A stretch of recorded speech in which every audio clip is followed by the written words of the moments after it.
அனைவருக்கும் இனிய காலை வணக்கம். இடைநிலை ஆசிரியர் தேர்வு 2024 நேற்றைய தினம் டிஆர்பி வெப்சைட்டில் சிவிக்கு தேர்ந்தெடுக்கப்பட்டுள்ள ஆசிரியர்களது பெயர் பட்டியல் வெளியிட்டிருந்தாங்க. அதனுடன் கால் லெட்டர், அதன் பிறகு அனெக்சர் 1, அனெக்சர் 2 எல்லாமே நமக்கு டிஆர்பி இணையதளத்தில் வெளியிட்டிருந்தாங்க. இதில் இடம்பெற்றிருக்கக்கூடிய அனைத்து ஆசிரியர்களுக்கும் கல்விக்கேன் சேனல் சார்பாக மனமார்ந்த வாழ்த்துக்களையும் பாராட்டுக்களையும் தெரிவித்துக் கொள்கின்றேன். கொஞ்சம் இடைவெளி இருக்குது. ஏன்னா முன்பு பிடி பிஆர்டிக்கு அவங்க லிஸ்ட்டு விட்டு உடனே வச்சுட்டாங்க. உங்களுக்கு கொஞ்சம் டைம் டூரேஷன் கொடுத்துருக்காங்க. அதனால் பொறுமையாகவே நீங்கள் எல்லாமே நீங்கள் இந்த ஃபார்ம் ஃபில் பண்ணுறதா இருக்கட்டும், சர்டிஃபிகேட் ரெடி பண்ணுறதெல்லாம் கொஞ்சம் நமக்கு நிதானமாகவே செய்யலாம். ஏன்னா டைம் இருக்குது. அதே போன்று நிறைய பேருக்குள்ள சந்தேகம், இந்த சிவி லிஸ்ட் எப்படி டவுன்லோட் பண்ணுறது அப்படின்னு கேட்டிருந்தாங்க. இப்போ ஆல்மோஸ்ட் எல்லாமே இந்த வாட்ஸ்அப் குரூப்பில் எல்லாமே பார்த்துருப்பீங்க. இருந்தாலும் இன்னொரு தடவை நான் சொல்லிடுறேன். முதல்ல உங்கள் ஃபோன்லேயோ இல்லை லேப்டாப்லேயோ கூகுளில் டிஆர்பி அப்படின்னு டைப் பண்ணிங்கன்னா டீச்சர் ரெக்யர்மெண்ட் போர்டுன்னு வரும். அதை கிளிக் பண்ணிங்கன்னா உங்களுக்கு இதை மாதிரி வரும். கீழே ஸ்க்ரோல் பண்ணுங்கள், இந்த வாட்ஸ் நியூ அப்படின்னு இருக்கும். அதில் 30 ஏப்ரல் இந்த நியூ அப்படின்னு இருக்கும். இதை ஜஸ்ட்டு ஒரு கிளிக் பண்ணால் போதும். கிளிக் பண்ணிங்கன்னா உங்களுக்கு இந்த பேஜ் வரும். இதில் கீழே ஸ்க்ரோல் பண்ணிகிட்டே வந்தீங்கன்னா ஒரு 4 இது நம்மளுக்கு கொடுத்துருப்பாங்க பாருங்கள், அவைலபிளாக. Click here to view the list of candidates called for certificate verification. Click here to download the call letter, biodata form annexure 1, biodata identification certificate annexure 2. இது எல்லாமே நமக்கு எனபிள் ஆகியிருக்கும்.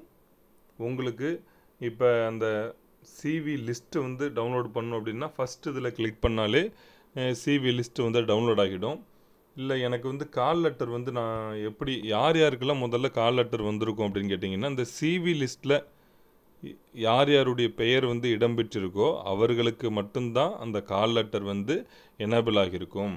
அதில் நம்ம ரெண்டாவதுல click here to download the call letter, அது ரெண்டாவதுல click பண்ணோன்னா உங்களுக்கு இந்த மாதிரியான ஒரு பேஜ் வரும். லாகின் ஐடி பாஸ்வேர்டுன்னு வரும். லாகின் ஐடியை பொறுத்த வரைக்கும் எஸ்ஜிடி அப்படின்னு உங்கள் ஹால் டிக்கெட்டில் இருக்கும், அப்ளிகேஷனில் இருக்கும், எல்லாமே இருக்கும். எஸ்ஜிடி அப்படின்னு கொடுத்து இந்த மாதிரி ஒரு நம்பர்லாம் கொடுத்துருப்பாங்க. அதுதான் லாகின் ஐடி எஸ்ஜிடி அப்படின்னு இருக்கும். நீங்கள் பாருங்கள், உங்கள் ஹால் டிக்கெட்டோ அப்ளிகேஷன்லாம் இருக்கும். பாஸ்வேர்டை பொறுத்த வரைக்கும் நீங்கள் அப்போவே செட் பண்ணியிருப்பீங்க. அப்படி இல்லை அப்படின்னா ஃபர்கட் பாஸ்வேர்டு கொடுக்கலாம். அதுக்கு முன்னாடி நீங்கள் உங்களுடைய ஃபோன் நம்பர் கொடுத்துருப்பீங்களா, அந்த ஃபோன் நம்பருக்கும் மெயில் ஐடி, ரெஜிஸ்டர்டு மெயில் ஐடிக்குமே இதை மாதிரி நீங்கள் எக்ஸாம் அப்ளை பண்ணி முடித்த உடனே சக்ஸஸ்ஃபுல்லாக எக்ஸாமுக்கு அப்ளை பண்ணிட்டீங்க, உங்களுடைய யூசர் ஐடி பாஸ்வேர்டு அப்படின்னு ஒரு மெசேஜ் ஃபோன் நம்பருக்கும் வந்திருக்கும், டிஆர்பிலேருந்து ஃபோன் நம்பருக்கும் வந்திருக்கும், மெயிலுக்கும் வந்திருக்கும். அப்போ நீங்கள் அதை முதல்ல பார்த்துட்டு அதில் எஸ்ஜிடி அப்படின்னு யூசர் ஐடிலாம் இதுதான் கொடுத்துருப்பாங்க. எஸ்ஜிடி அப்படின்னு ஸ்டார்ட் ஆகிற மாதிரி கொடுத்துருப்பாங்க. பாஸ்வேர்டு அதில் உள்ள பாஸ்வேர்டு கேபிட்டல் லெட்டர்னா கேபிட்டல் லெட்டரில் போடணும், ஸ்மால் லெட்டர்னா ஸ்மால் லெட்டரில் போட்டுட்டு சைன்இன் கொடுத்தாலே போதுமானது. அப்படி அதுவும் வரலன்னா மட்டும் ஃபர்கட் பாஸ்வேர்டு கொடுத்து நீங்கள் ரீசெட் பண்ணிக்கலாம் மெயில் மூலிமா. நீங்கள் சைன்இன் பண்ணிங்கன்னா அடுத்தது உங்களுக்கு இந்த பேஜ் தான் ஓப்பன் ஆகும். Direct recruitment of secondary grade teachers 2024 view application, change password, SGT, CV call letter இந்த மாதிரி வரும் உங்களுக்கு. இப்போ நீங்கள் CV லெட்டர் தான் நான் டவுன்லோட் பண்ண போகிறேன் அப்படின்னீங்கன்னா நீங்கள் இந்த SGT CV கால் லெட்டரை கிளிக் பண்ணாலே டவுன்லோட் ஆகிடும். அதில் சேவ் PDF கொடுத்து நீங்கள் சேவ் பண்ணி வச்சுக்கலாம். அடுத்து அந்த வியூ அப்ளிகேஷன் எதற்கு பயன்படும் அப்படின்னு கேட்டிங்கன்னா, இப்போ நிறைய பேர் தவறுதலாக ஏதாவது கொடுத்துருந்தீங்க, உங்கள் டேர்ன்லேயே மாறி இருக்குது அப்படின்னா நீங்கள் வியூ அப்ளிகேஷனை பார்த்துக்கணும். இப்போ ஸ்பெஷல் எஜுகேஷன்னா அது அவங்க ஸ்பெஷல் எஜுகேஷனில் டிடிஎட் படிச்சிருப்பேன், இந்த ஸ்பெஷல் எஜுகேஷன் படித்தவங்க மட்டும்தான் அதில் கொடுத்துருக்கணும். நீங்கள் தவறுதலாக நீங்கள் ஸ்பெஷல் எஜுகேஷனில் என்ட்ரு பண்ணியிருந்தீங்கன்னா அந்த டைமில் அப்ளை பண்ணக்குள்ளே உங்களுக்கு மாறி தான் டேர்ன் செலக்ட் பண்ணியிருப்பாங்க. அதேபோல் நீங்கள் வேறு ஏதாவது ஒரு மிஸ்டேக்ஸாக கொடுத்துருந்தீங்கன்னா அந்த அதே தான் இங்கே ரிஃப்ளெக்ட் ஆகிருக்கும். அதனால் இது இந்த சிவி லிஸ்ட் எப்படி வெளியிட்டிருக்காங்க அப்படின்னா, நீங்கள் ஆன்லைன் அப்ளிகேஷன் போது என்னென்ன தகவல்கள்லாம் கொடுத்தீங்களோ அதனை அடிப்படையாக வைத்து மட்டுமே இந்த சிவி லிஸ்ட் ப்ரிப்பேர் பண்ணியிருக்காங்க. அதனால் வியூ அப்ளிகேஷன் கொடுத்து சப்போஸ் எல்லாரும் பார்க்க தேவையில்ல, இப்போ அந்த செலெக்ஷன் டைமில் பார்க்கக்குள்ள ஏதாவது ஸ்பெஷலில் வந்து உங்களை அதாவது இந்த ஸ்டார் உள்ளதை விட்டுருங்க. ஸ்டார் உள்ளதுக்கு நான் அர்த்தம் சொல்லிட்டேன் நான். நீங்கள் மெயினாக பார்க்க வேண்டியது அந்த ஸ்பெஷல் எஜுகேஷனில் வந்து எல்லாருக்கும் நோ. இப்போ அதில் வந்து படித்தவங்களுக்கு மட்டும்தான் எஸ்ன்னு இருக்கணும், மற்றவங்களுக்கு நோ தான் இருக்கணும். சரிங்களா? அதனால் இந்த மீதி எல்லாமே பார்த்துக்குங்க. வியூ அப்ளிகேஷன் வந்து ஏதாவது உங்களுக்கு டவுட் இருந்துன்னா மட்டும் பார்த்துக்கலாம்.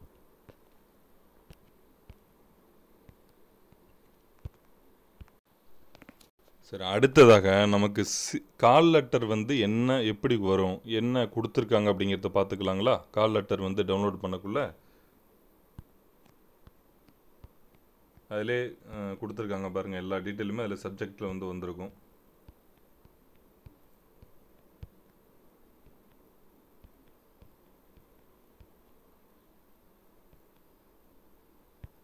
எல்லாமே உங்களுக்கு அந்த வந்து எப்போ வந்து ரிட்டன் எக்ஸாமினேஷன் நடந்தது, ரிசல்ட் எப்போ பப்ளிஷ் பண்ணாங்க, அந்த கேஸுக்கு வந்து எப்போ வந்து டைரக்ஷன் கொடுத்தாங்க அப்படிங்கிற எல்லா விவரங்களுமே உங்களுக்கு இதில் வந்து கொடுத்துருப்பாங்க.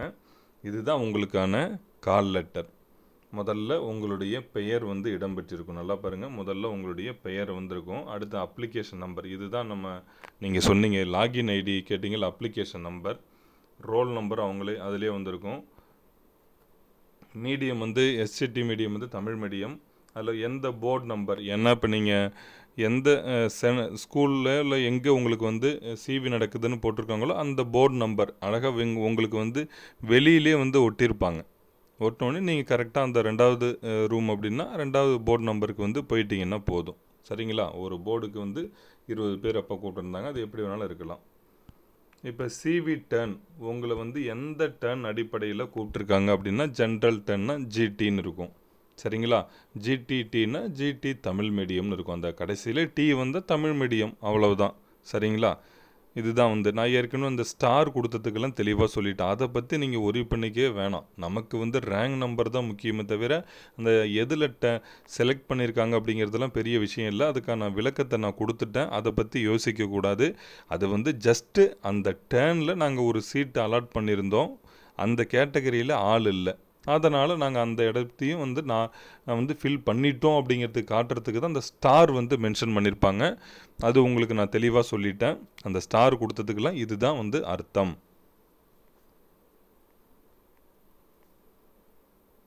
அடுத்து சிவி நம்பர்னு கொடுத்துருப்பாங்க, அதுவும் நீங்கள் பார்த்துக்கலாம். சிவி டேட்டை பாருங்கள், 12/5/2025. டைம் அண்ட் செஷன் கொடுத்துருக்காங்க 9:30 AM. ஃபோர்நூன் செஷனில் வந்து 9:30க்கு நீங்கள் முடிந்த அளவுக்கு சீக்கிரமாக போயிடுங்க. இப்போ எந்த உங்களுக்கு பிளேஸ் ஆஃப் சிவி அப்படிங்கிறது வந்து government higher secondary school, Arumbakkam, Chennai 106, இதுதான் வந்து கொடுத்துருக்காங்க.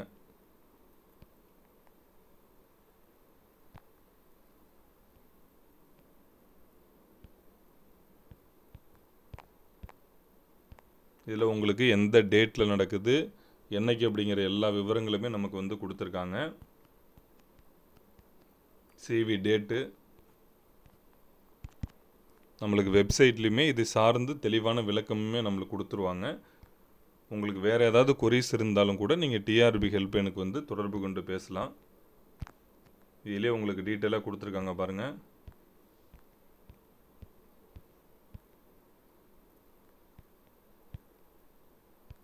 The candidate should produce the original documents evidences during the time of certificate verification. Failing to do so, for such candidate no further opportunity will be provided in future. அதனால் எல்லா ஒரிஜினல்ஸுமே நீங்கள் CV எப்போ காட்டணும், இன்னொரு ஆப்ஷன்லாம் கொடுக்க மாட்டோன்னு இன்னொரு வாய்ப்பு இருக்காதுன்னு சொல்கிறாங்க. அதேபோல் டிஏடி எல்லாம் கிடையாது. இது வந்து எப்பயும் வழக்கமான ப்ராசஸ் தான் நமக்கு. அடுத்தது முக்கியமாக இதுதான், list of documents or evidences to be produced during certificate verification without fail. Originals with 2 sets of self-attested photocopies. Original வந்து ஒரு செட் இருக்கும், அதோட செல்ஃப் அட்டஸ்டட் ஃபோட்டோகாப்பி ஜெராக்ஸ் பண்ணி உங்களுடைய சைன் மட்டும் கீழே வந்து செல்ஃப் அட்டஸ்டட் பை அப்படின்னு எழுதி உங்கள் சைன் பண்ணால் போதும். சரிங்களா? அவ்வளவுதான், வேறு எதுவுமே கிடையாது. ஒரிஜினல் ஒரு செட்டு, அது அப்படியே அதோட 2 செட்டு ஜெராக்ஸு, அதில் நீங்கள் வந்து கீழே செல்ஃப் அட்டஸ்டட் பை அப்படின்னு எழுதி உங்கள் சைன் பண்ணால் போதும். இவ்வளவு தான் வந்து நமக்கு ஒரு ஒரிஜினலும் 2 செல்ஃப் அட்டஸ்டட் வந்து ஃபோட்டோ காப்பி. சரி, என்னென்ன அந்த 16 சர்டிஃபிகேட் என்னென்னா 16ம் எல்லாருக்கும் தேவையில்லை. உங்களுக்கு எதெல்லாம் அப்ளிகேபிள் ஆகுதோ அந்த சர்டிஃபிகேட்டை மட்டும் நம்ம எடுத்து வச்சுக்க போகிறோம். முதலாவதாக பார்த்தீங்கன்னா 10th standard 10th mark sheet, அது கம்பல்சரி எல்லாருக்குமே உண்டு. அடுத்து வந்து 12th மார்க் ஷீட்டு, அதுவும் கம்பல்சரி எல்லாருக்குமே உண்டு. அடுத்து வந்து டிடிஎட். டிடிஎட் வந்து டிப்ளமோ சர்டிஃபிகேட், அதில் 2 இருக்குது பாருங்கள். டிப்ளமோ சர்டிஃபிகேட்டும் வேணும். அதே போல் mark sheets, all semester or consolidate mark statement. நீங்கள் ஆன்லைன் அப்ளிகேஷன் போது என்ன கொடுத்தீங்களோ அது பிரச்சனை இல்லை. உங்களுக்கு வந்து இப்போ டிப்ளமோ சர்டிஃபிகேட் வந்து இருக்குதுன்னா அதை வந்து வச்சுக்கிங்க.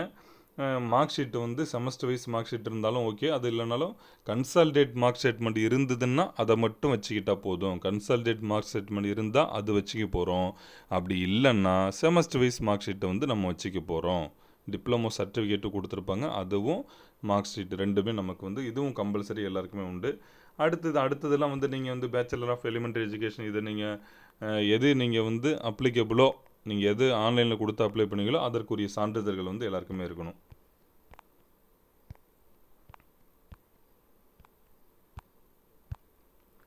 அடுத்தது பாருங்கள், Tamil Nadu teacher eligibility test certificate TN TET paper 1.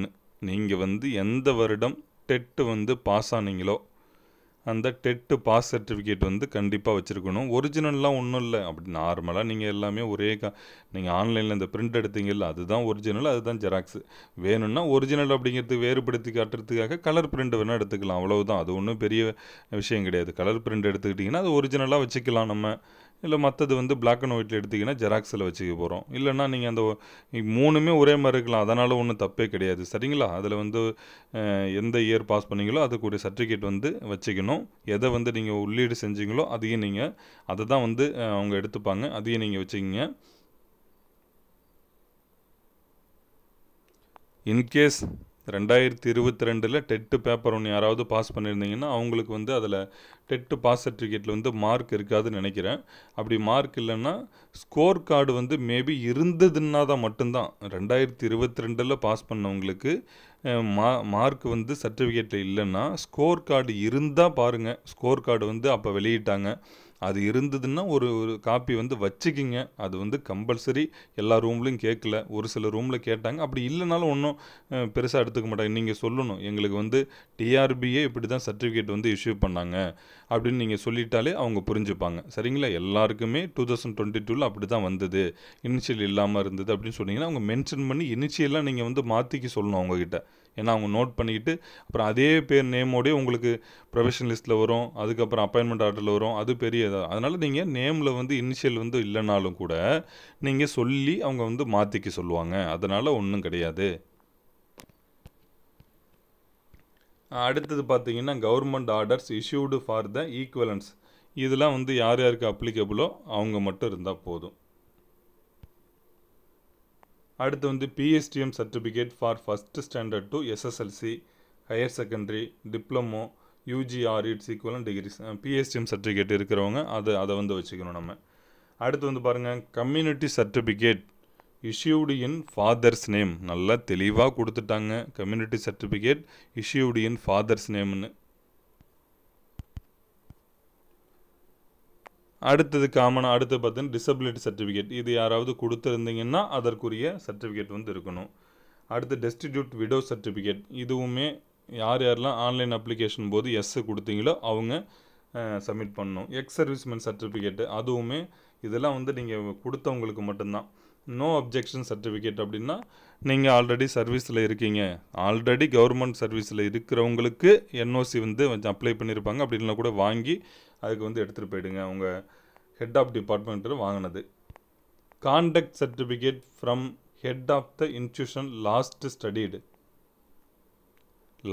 ஸ்டடீடில் நம்ம வாங்கின கான்டக்ட் சர்டிஃபிகேட் ஆர்டிசி, டிசியே போதுமானது. உங்கள்கிட்ட லாஸ்ட்டு ஸ்டடியில் வாங்கின கான்டாக்ட் இருந்தாலும் போதுமானது. அப்புறம் லேட்டஸ்ட்டு கான்டாக்ட் சர்டிஃபிகேட்னா கேரக்டர் சர்டிஃபிகேட்டு தான். சரிங்களா? அடுத்தது வந்து biodata form annexure 1. Identification certificate annexure 2 இவ்வளவு தான். இதுதான் வந்து நமக்கு தேவைப்படுது. நீங்கள் வந்து ஒரு ஜம்ப் கிளிப்பு போடக்குள்ளே நான் ஆர்டர் சொல்கிறேன். இந்த ஆர்டரில் வைக்க வேணாம். இதில் ஒன்றும் இல்லை, இந்த பயோடேட்டா ஃபார்ம் அனெக்சர் 1ம் அனெக்சர் 2வும் மேலே வைக்க போகிறோம். அவ்வளவுதான். ஒரு கால் லெட்டர் முதல்ல வைப்போம். ஃபஸ்ட்டு கால் லெட்டரு, அடுத்தது அனெக்சர் 1, அப்புறம் அனெக்சர் 2, அப்புறம் இவங்க கொடுத்துருக்க வரிசைப்படி 10th mark sheet, 12th mark sheet, 10th mark sheet, 12th mark sheet, diploma certificate, diploma mark sheet, அதன் பிறகு நீங்கள் வேறு ஏதாவது ஸ்பெஷல் ப்ரியாரிட்டி இருந்தால் அதை வச்சுக்க போகிறோம். கம்யூனிட்டி சர்டிஃபிகேட்டு, அப்படியே இதில் என்ன வரிசைப்படி கொடுத்துருக்காங்களோ அப்படியே ஒரிஜினல் ஒரு செட்டு வச்சு ஒரு ஜம்ப் கிளிப்பு மட்டும் போட்டு வச்சா போதும். அவ்வளவுதான். அதே அப்படியே இன்னும் 2 செட்டு ஜெராக்ஸ் வச்சுட்டிங்கன்னா போதுமானது. அதே போல் இந்த அனெக்சர் 1 பயோடேட்டா ஃபார்ம் இருக்குங்கல்ல, அதையுமே நம்ம வந்து 2 செட்டு ஹேண்ட் ரிட்டனால் எழுதியே சைன் வாங்கிக்கலாம். 2 செல் அது இல்லைனாலும் ஒன்றும் பிரச்சனை இல்லை. அவங்க கொடுக்கக்குள்ளே போன டைம்லாம் பார்த்தீங்கன்னா சிங்கிள் ஒரு செட்டு ஒரிஜினல் வச்சுருக்கவங்க கூட ஒன்றும் சொல்ல, ஜெராக்ஸ் போட்டு கூட கொடுத்தாங்க. இல்லை நீங்கள் 2மே கூட எழுதி வச்சுக்கலாம், ஒன்றும் தப்பு கிடையாது. அதை வந்து நான் டீட்டெயிலாக அந்த ஃபார்ம் ஃபில் பண்ணக்குள்ளேயே சொல்கிறேன். அப்போ நமக்கு இது இவ்வளோ தான் சர்டிஃபிகேட் வந்து தேவையுள்ளது. லேட்டஸ்ட்டு கான்டாக்டெல்லாம் நம்ம தெளிவாக சொல்லிட்டேன். லேட்டஸ்ட்டு கான்டாக்ட்னா கேரக்டர் சர்டிஃபிகேட், அதில் வந்து ஃபாதர் நேம் இருக்கணும், அட்ரஸ் இருக்கணும், மினிமம் 2 இயர்ஸ் தெரிஞ்சிருக்கணும் போட்டிருக்குன்னு கொடுத்துருக்காங்க. அது வாங்கி வச்சிங்க. அதில் நிறைய பேர் மீண்டும் மீண்டும் கேட்குறாங்க, மறுபடியும் வாங்கணுமான்னு. இதுக்கு மேலே உங்கள் விருப்பம். போன முறை அது வந்து ஒரு பெருசாக எடுத்துக்கல, அவங்க அந்தளவுக்கு நோட் பண்ணி பார்க்கலன்னாலும் கூட நம்மளுக்கு நோட்டிஃபிகேஷனில் கொடுத்துருக்காங்க. வாங்கி வச்சுருக்கிறதுல ஒன்றும் தப்பு இல்லையே. நம்ம அப்பா பேரில் வாங்கிடுங்க எல்லாருமே. எதுவும் அதை ஒரு டவுட்டாகவே வச்சுருக்க தேவையில்ல. இப்போ கூட வாங்கி வச்சிங்களா, ஒன்றும் யாரெல்லாம் அப்பா பேரில் வாங்கலையோ வாங்கி வச்சுக்கிங்க, ஒன்றும் தவறு இல்லைங்க. அதை நம்ம வந்து சப்மிட் பண்ணால் போதுங்க. கேட்டாங்கன்னா நீங்கள் கொடுத்துடலாங்கல்ல. அதை வந்து ஒரு பெரிய விஷயமா அந்த இடத்துல நம்ம டென்ஷன் ஆக தேவையில்லை. போன முறை வந்து அது ஒரு பெரிதாக அவங்க வந்து பார்க்கல. இருந்தாலும் அதை நீங்கள் வந்து ரெடி பண்ணி, இன்கேஸ் அப்படி கேட்டுட்டா என்ன செய்கிறது அப்படின்னு உங்களுக்குள்ளார ஒரு பதட்டம் இருந்துகிட்டே இருக்கும். அதனால் வாங்கி வச்சுருங்க. அது பற்றி ஒரு ஓரமாக இருக்கட்டும். கேட்டாங்கன்னா கொடுத்துட்டு போக போகிறோம், அவ்வளவுதான். அதே போல் லாஸ்ட்டு ஸ்டடீடுக்கு வந்து டிசி இருக்கிறவங்க ஓகே. இப்போ நிறைய பேர் வந்து நாங்கள் அப்ளை பண்ணக்குள்ளே டிசி அப்ளை பண்ணோம், அதுக்கப்புறம் காலேஜில் வந்து படிச்சுட்டு இருந்ததால் அந்த காலேஜில் வாங்கிக்கிட்டாங்க, அதை நம்ம எங்களுக்கு போனஃபைடு தான் இப்போ கொடுப்பேன்னு சொல்கிறாங்கன்னா, போனஃபைடெலாம் அங்கே ஏற்றுக்க மாட்டாங்க.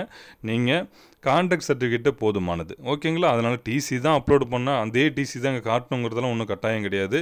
நீங்கள் லாஸ்ட் ஸ்டடி இன்ஸ்டியூஷனில் வந்து கான்டாக்ட் சர்டிஃபிகேட் வாங்கியிருந்தால் கூட போதும். கம்ப்ளீட் பண்ணதில் வாங்கியிருந்தீங்கன்னா போதுமானது. அவங்கள ஜஸ்ட் வந்து இதெல்லாம் ஒரு பார்ப்பாங்க, அவ்வளவுதான். இது வந்து நம்ம நினைக்கிற போலாம் வந்து இதில் வந்து டெப்த்தாலும் பார்க்க மாட்டோம். மற்றதில் தான் உங்கள் 10th மார்க் ஷீட்டாக இருக்கட்டும், 12th மார்க் ஷீட்டாக இருக்கட்டும், டிப்ளமோ சர்டிஃபிகேட், இதில் தான் வந்து நமக்கு முக்கியமே தவிர இந்த லாஸ்ட் ஸ்டடி இன்ஸ்டியூஷன் கான்டாக்ட் வந்து அது ஒரு வேறு ரீசனுக்காக தான், அப்போ ஒரு இஷ்யூ ஆனிச்சு, அதனால தான் கேட்டாங்களே தவிர வேறு எதுக்கும் இல்லை. சரிங்களா? அதெல்லாம் வந்து ஒரு நீங்கள் பொருட்படுத்த வேண்டாம். என்ன இருக்கோ டிசி இருந்தால் வச்சுக்க போகிறோம், இல்லைன்னா கான்டாக்ட் சர்டிஃபிகேட் வாங்கிக்க போகிறோம், அவ்வளவுதான். அதுக்கெல்லாம் ஒரு குறிப்பிட்ட ஃபார்மேட்டுன்னா எதுவுமே கிடையாது.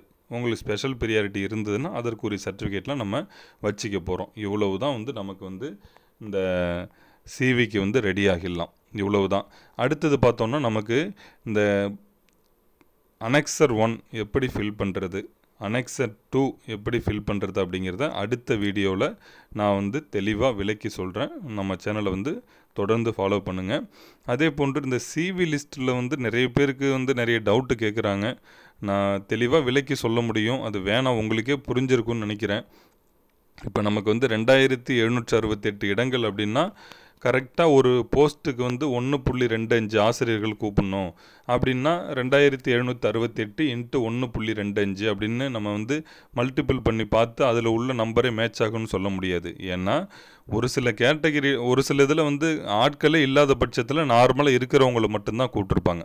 ஒரு சில இதில் வந்து ஆட்களே இல்லை, போதுமாக இருக்கிறது அவ்வளோதானா அவங்கள மட்டும் கூப்பிட்ருப்பாங்க. இதில் வந்து நிறைய பேர் வந்து என்னென்ன தகவல்கள் வந்து கொடுத்துருக்காங்க அப்படிங்கிறது நமக்கு வந்து இந்த சிவி அப்போ தான் நம்மளுக்கு கிளியராக தெரியுமே. அதனால் இவ்வளோ நமக்கு வந்து நாட் அவைலபிள்லாம் ஒன்றும் பெருசாக அதில் வந்து அந்த கொடுத்துருக்கிறதுல வந்து எதுவுமே இல்லாமல் இருக்குது.